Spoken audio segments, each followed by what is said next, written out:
こんにちは。そして、はじめまして。私は Gabby Sensei です。Hi, nice to meet you. I'm Gabby Sensei. So today we're going to be recovering lesson 1, which is about the DKSA rule. So hopefully you've looked at your vocabulary so that way you kind of understand what that rule is going to mean. So let's get started. And even if you already have seen the lesson, feel free to watch this video for review. To introduce today's topic, we're going to actually start with the phrase, where is blank? In Japanese, that would be blank wa doko desu ka? Wa doko desu ka? So as you can see, we have the word where underlined, and in the sentence below that that's written in Japanese, we have the word doko underlined. So this means that where is the word doko. But as you can see, the order of the words in English compared to Japanese is flipped. Now this just has to do with Japanese grammar, and it's just something you have to learn and accept that every language has a different kind of grammar. So first you're going to say the object that you're talking about, and then wa, and then you have your question word, which we're using as doko, and then you have your des, and then ka to make it a question. And so just a reminder, I'm going to be constantly reminding throughout this video that the main structure that you should be defaulting to is x, wa, y, des. So this is x is y.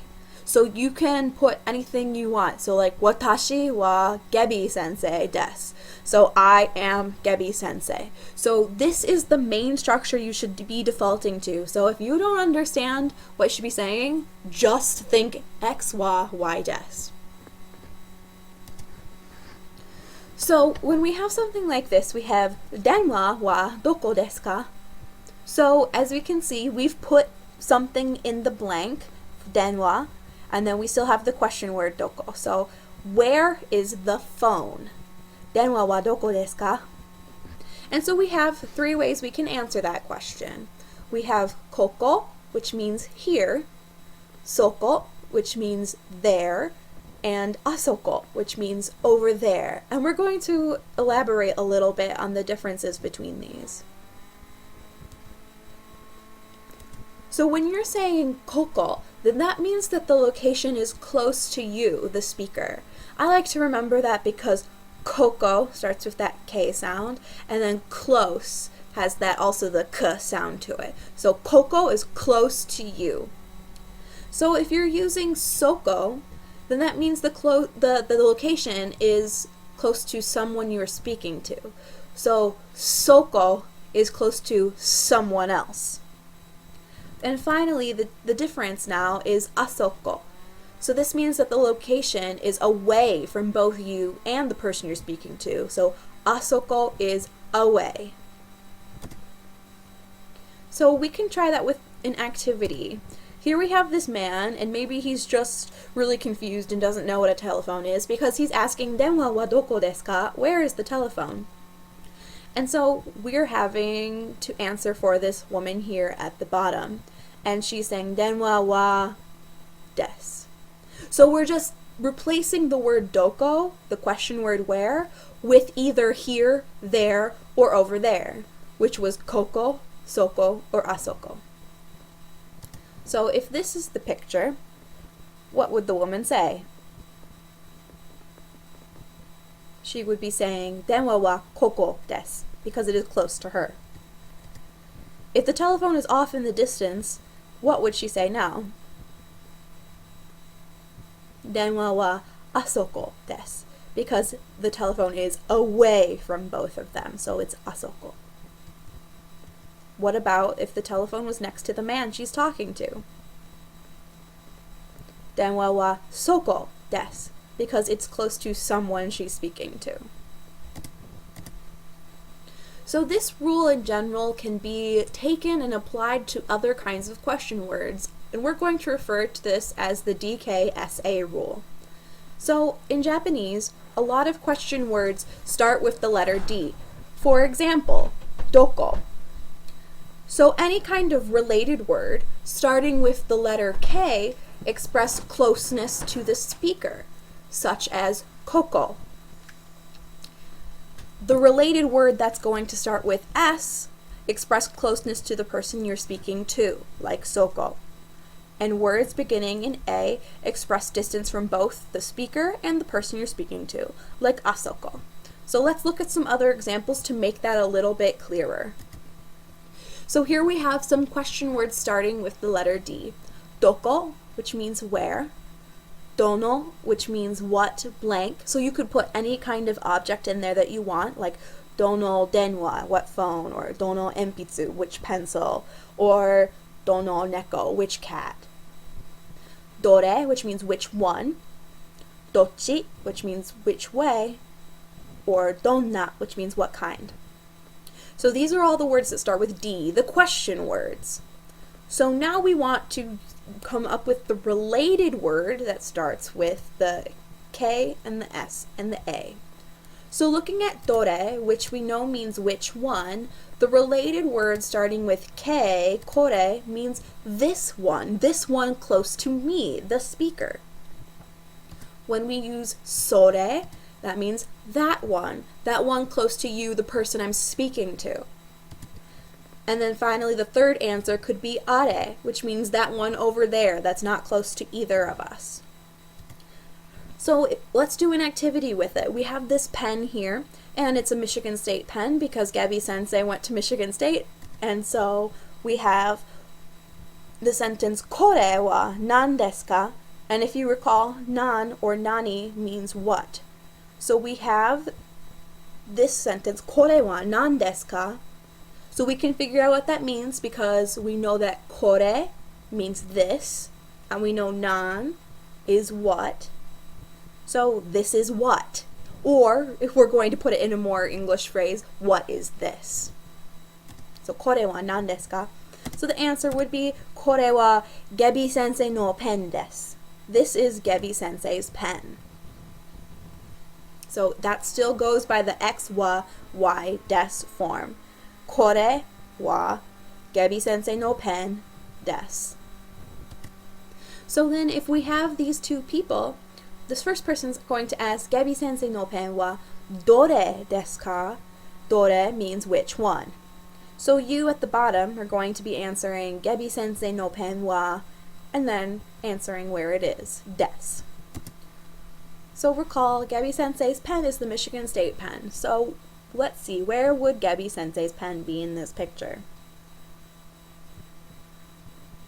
Gebi sensei no pen wa are desu. What about now? Gebi sensei no pen wa kore desu. Gebi sensei no pen wa are desu.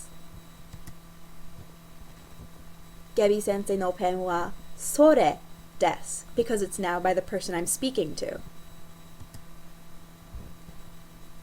Gebi sensei no pen wa kore desu. So let's try just with another kind of question word. Now we have dono. And it's related KSA words, kono, sono, and ano. So as we know, dono means which blank. So we could say which telephone, which pencil, which cat, which dog, which bed, which whatever you want. So the related word starting with the K would mean this blank close to me, here by me. And then the S word would be sono, and that means that blank by you, the person I'm speaking to. And finally, ano would mean that blank over there, away from both of us. So now we have the pen again, and we have kono pen wa nani iro desu ka? Kono pen wa nani iro desu ka? So if we recall from the previous example, we said nan or nani means what, and iro, as you should probably know, means color. So we have this pen is what color, or what color is this pen? So the answer would be kono pen wa midori desu. This pen is green. So we still have the same structure, X wa y desu. Kono pen wa midori desu. So let's try that previous example, but now using the kono, sono, and ano examples. So we have this person here, and he's saying, Dono pen wa midori desu ka? And you are going to answer either kono, sono, or ano. So what about this first example? Ano pen wa midori desu. Kono pen wa midori desu. Ano pen wa midori desu. Sono pen wa midori desu. Kono pen wa midori desu.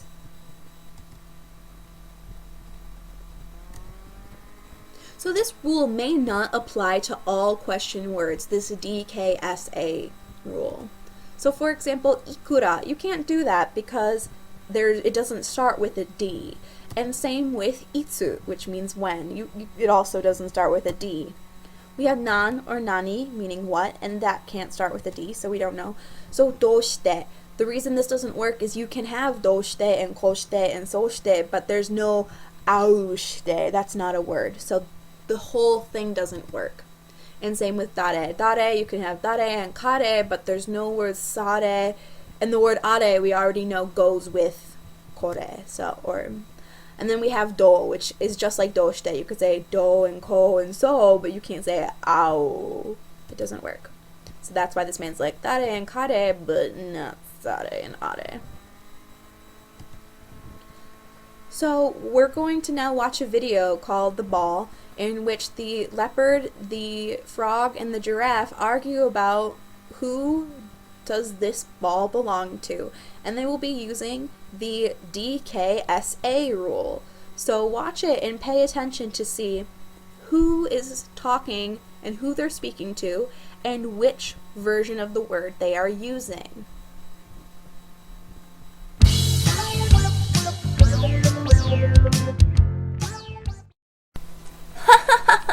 これは私のボールです。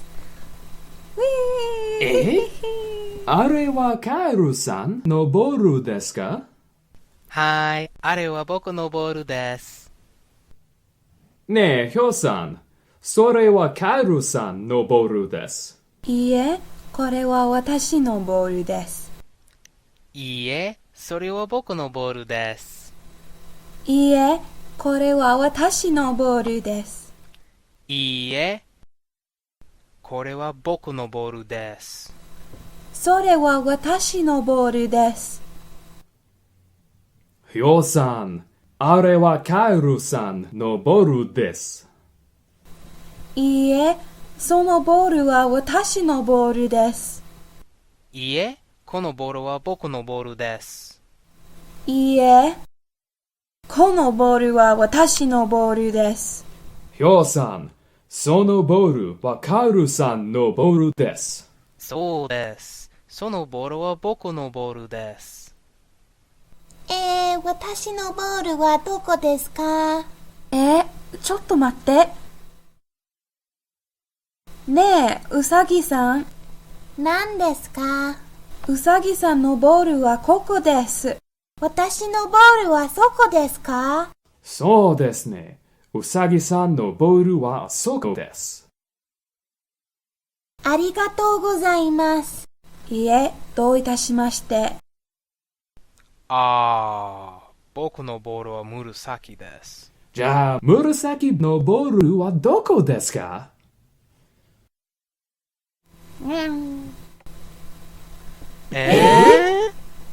？So now we have a fun little dialogue that's going to happen.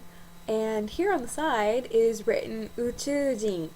So based on the picture, what do you think an Uchujin is? An Uchujin means alien in Japanese. So we have these two girls here, and one of them has got this weird sucky creature on her stomach, and it's got these tentacles, and it's just really strange looking.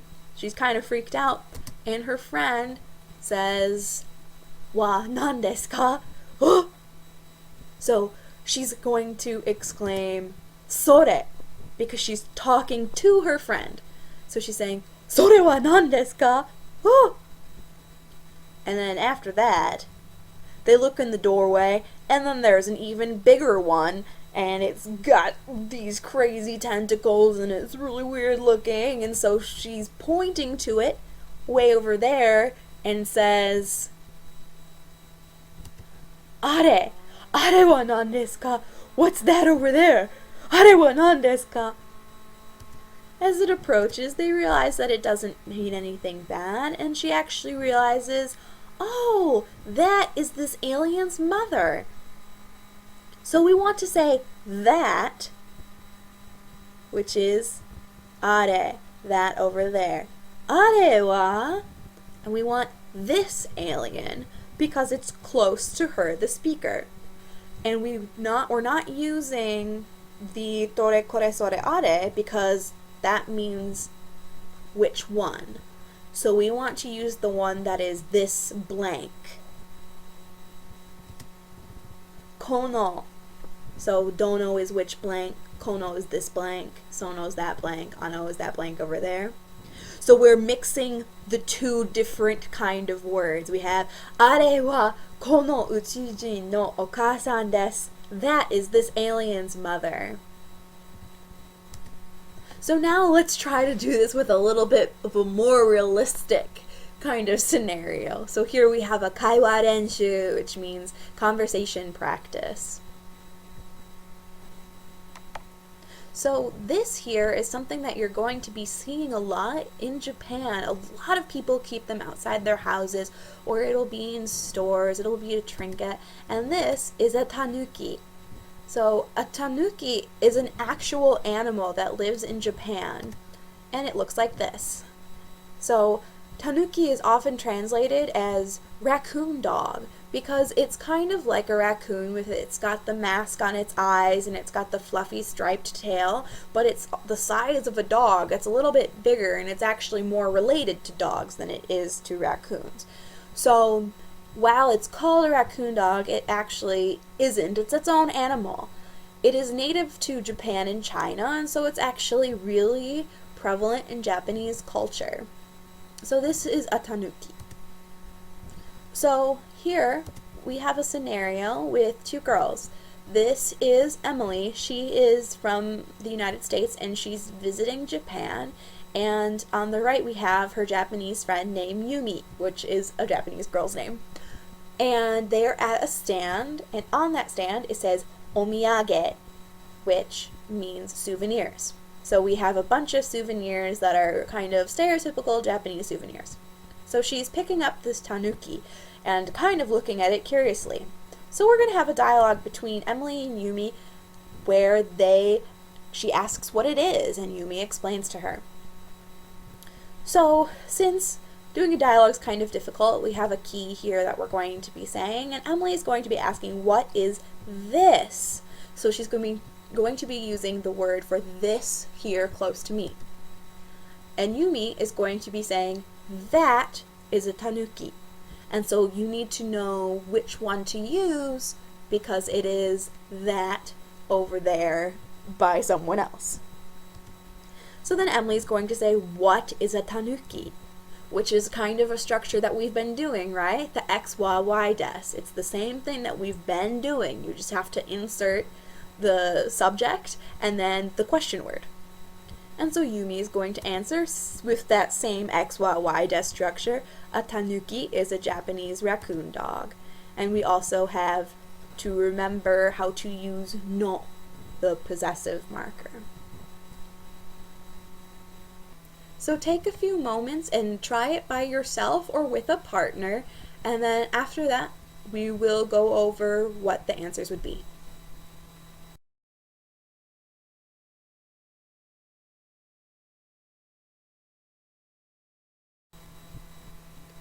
So here with me I have a volunteer partner, Hi. who's going to be the voice of Emily, and I will be Yumi. So here is an example of what you should say. これは何ですか? それはタヌキです。タヌキは何ですか? タヌキは Nihon no raccoon dog desu. So were you able to figure it out? I hope you were, because something like this would be very helpful if you ever were to speak to a Japanese person in real life. So at the end of our lesson, I wanted to cover a little bit of Japanese culture with you. And since this is the first lesson, we're kind of just going to give a brief overview of Japan. So here at the top it says Nihon no bunka, which means culture of Japan or Japanese culture. This is a very famous image of Japan, and many people come to the top of this mountain temple to take a picture of Tokyo and Mount Fuji in the background. So, as you just heard me say, that mountain is really famous in Japan, and it's called Mount Fuji. And in Japanese, you say Fuji-san. Fuji-san. And here in the foreground, we have cherry blossoms. The Japanese cherry tree is really prevalent in Japanese culture because cherry trees are just everywhere in Japan. Just like different states have different kind of trees or flowers they like. Like in the state of Michigan, we really love our apple trees, and so we love apple blossoms. And in Japan, everywhere in Japan, they're very famous for their cherry trees and their cherry blossoms, which are called sakura. Sakura. So you'll also see a lot of maybe Japanese restaurants in America called sakura, or just other kind of products, because it's just a really famous Japanese thing. And here also in the foreground we have a temple, and that would be an otera. Otera. And temples are Buddhist temples, and they're very, reminiscent of old Asian culture. So you will find these in places like China and Japan, especially Japan is very famous for them. So here's a world view, as you can see. And Japan is on the opposite side of the world from North America, so it is a long flight over there. And it is part of the Asian continent, but as you can see, it's like an island country off to the side. So as far as how north and south it goes, this is what it looks like. It's about as far north as mid-Michigan, and it goes about as far south as the top of Florida. So Japan in general is kind of warmer than it is in Michigan, because of where it's located. So here's a closer view of Japan, and here is the Japanese flag, which is very recognizable as just a white background with the red circle in the center, which represents the rising sun, and Japan is sometimes called the land of the rising sun. And next to it we have the word Nihon, which is how you say Japan in Japanese, and that is what it looks like. And so here we have Japan. As you can see, it's made of a bunch of islands, but there are 4 main important islands. That's okay if you don't remember them all, but just for introduction's sake, we have Hokkaido, which is known for being a bit colder because it's in the north. We have Honshu, which is the main island, the biggest one. Shikoku, and Kyushu. And so the most important place you should probably remember is Tokyo, because it is a very important city, and it is also the capital of Japan. And it, as you can see, is on the island of Honshu. So another thing about Japan is they don't use dollars. That's what we use here in the US and other countries like Canada and Australia. They don't use pounds either. That's in the United Kingdom that they use pounds. And they don't use euros because that is in Europe. But instead they use the yen, and that is the symbol for yen. And this is what yen looks like. So 1 yen is usually translated to be about 1 cent, but sometimes it's a little bit different if you learn about currency and exchange rates. So that means that $1 is like 100 yen. And $2 is like 200 yen. So you have to know how to count pretty high, because if you start buying things that are like $10 or more, you start getting into the thousands and the 10,000s and the 100,000s. So counting is really important in Japanese, obviously. So here are some fun Japanese facts. And in the corner here we have Hello Kitty, or as she's known in Japan is Kitty-chan. because she is a native of Japan, which a lot of people don't know because she's super popular in America. Here we have a picture of Tokyo.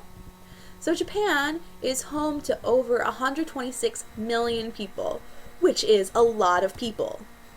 The US has more though, with 320 million people, but you know the US is really big, so it's normal to think that they have over twice as many people. So Tokyo, the capital of Japan, is the most populated metro area in the world, with over 37 million residents. That's huge. So in comparison, the second largest metro city, which would be in Indonesia, has only 26 million. So that's a difference of 11 million people between first and second place. And New York City, which is the largest city in America, has only 20 million people in its metro area. So Japan is only 1/25th the size of the US.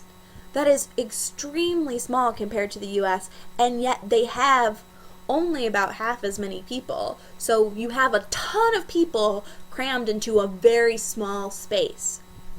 So it's about the same size as New Zealand or the United Kingdom. Japan, as we saw before, is an island nation with 6,852 islands. That is a lot of islands, but as you saw, there's those 4 main ones that most people live on. There are 47 prefectures in Japan, which are like states. You know, we have 50 states in the United States, and in Japan they have 47 prefectures. Japan is known for its rich cultural history, as well as its modern love for modern technology, and they love things like robots and fun things like that. So the trains in big cities, especially Tokyo, are known for becoming so crowded that workers have to push people in so that way the doors can close. These are very famous kinds of images of Japan. Japan is also home to the famous bullet trains, which are some of the fastest trains in the world. I believe they were actually invented there. So whoosh. Because it's located by some fault lines and it's a very frequent earthquake zone, Japan can experience as many as 400 earthquakes in one day, big and small. Japan is also very famous for its food, which some of you probably have heard of, like sushi or ramen, and they eat things like octopus or udon and rice every day.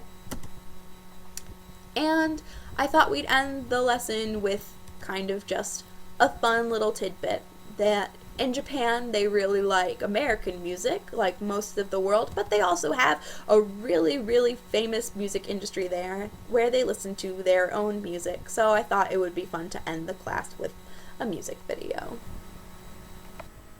I hope that made sense to everyone, and if it didn't, you need to make sure that you go over your review materials and just keep studying and try your hardest for next week. 頑張ってください. So please study your week 2 vocabulary because next week's is actually one of the hardest lessons that we'll be covering because it's about verbs. So, like I said, I'll see you next week. じゃあまたね.